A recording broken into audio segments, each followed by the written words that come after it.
C'était un après-midi pluvieux à Paris. Les rues brillaient sous les gouttes de pluie, et l'odeur des croissants frais sortant des boulangeries proches remplissait l'air. Maxime, un jeune homme aux cheveux bruns en bataille et à l'esprit aventurier, marchait rapidement sous son parapluie.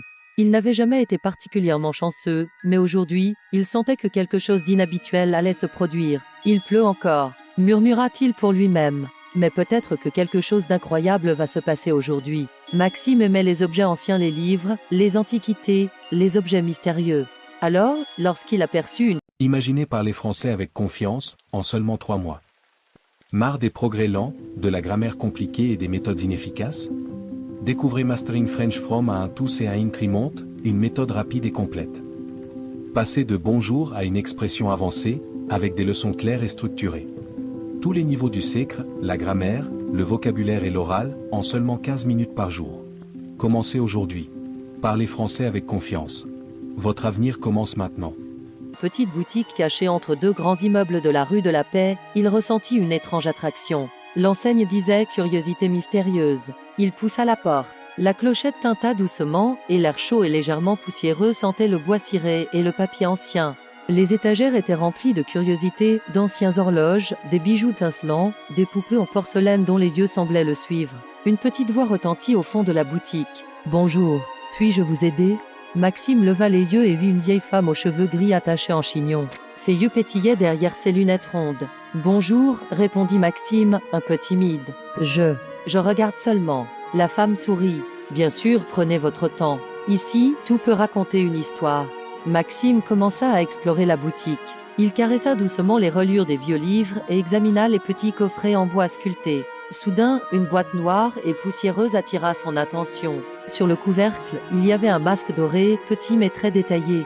Ses traits étaient étranges, un sourire immense et presque malicieux, des yeux grands ouverts, comme s'il pouvait voir à travers lui. « Wow !» murmura Maxime. « Qu'est-ce que c'est ?» La vieille femme s'approcha silencieusement. « Ah, tu as trouvé le masque magique, dit-elle d'une voix mystérieuse. Il est très ancien et très puissant. Mais attention, il n'est pas pour tout le monde. » Maxime sentit un frisson parcourir son dos. « Magique? Comment ça ?» La vieille femme hocha la tête. « Si quelqu'un le porte, il peut devenir quelqu'un d'autre. Quelqu'un de fantastique, mais seulement s'il est courageux et honnête.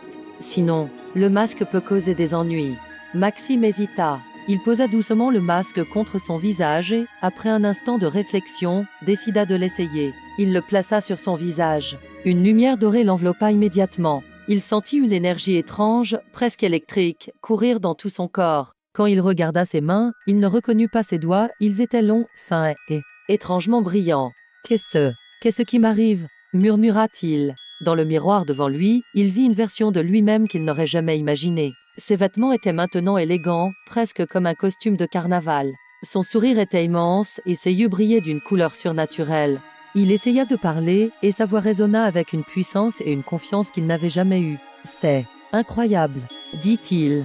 Maxime sortit de la boutique et courut dans la rue. Chaque mouvement semblait exagéré, comique, presque cartoon. Les passants le regardaient, stupéfaits, mais personne ne pouvait comprendre exactement ce qu'il se passait. Alors qu'il marchait, Maxime commença à expérimenter ses nouveaux pouvoirs. Il pouvait sauter très haut, courir extrêmement vite et même parler avec un charisme qui attirait l'attention de tout. Il riait aux éclats, mais un petit doute le frappa et si le masque ne voulait pas me laisser partir, il retourna à la boutique pour demander conseil à la vieille femme. Mais, à son grand étonnement, la boutique avait disparu. À la place, il n'y avait qu'un petit bâtiment vide, comme si rien n'avait jamais été là. Maxime se sentit à la fois excité et inquiet. Il savait qu'il venait de découvrir quelque chose d'extraordinaire, mais il ne comprenait pas encore l'étendue des pouvoirs du masque ni les responsabilités qui venaient avec. « D'accord, pensa-t-il. Je dois apprendre à contrôler tout ça, et je dois être prudent. » Il décida d'aller dans le parc voisin pour tester ses capacités en secret. Là, il vit des enfants qui jouaient au ballon. Il fit un petit saut acrobatique et attrapa la balle avec un mouvement impossible. Les enfants crièrent de surprise et d'admiration. « Wow, qui es-tu » demanda l'un des enfants. Maxime sourit sous le masque et répondit avec un clin d'œil « Je suis le masque magique ». En rentrant chez lui le soir, Maxime réfléchissait à ce que la vieille femme avait dit, courage et honnêteté. Il comprit que le masque n'était pas seulement un jeu, qu'il était une épreuve. Comment utiliser ses pouvoirs pour le bien et non pour semer le chaos? Il se souvint d'un vieux livre qu'il avait lu, « Le véritable courage n'est pas de n'avoir peur de rien, mais de faire ce qui est juste malgré la peur ». Maxime sourit et posa le masque sur sa table de chevet. Il savait qu'il allait devoir vivre des aventures incroyables, rencontrer des gens étonnants, et peut-être apprendre à parler en français avec un charisme surnaturel que lui seul possédait. Alors qu'il fermait les yeux, un dernier éclat doré émana du masque, comme pour lui murmurer « Prépare-toi, l'aventure commence demain ». Et ainsi se termina le premier jour de Maxime avec le masque magique, un objet ancien qui promettait rire, chaos et leçons précieuses, non seulement sur le monde, mais sur lui-même.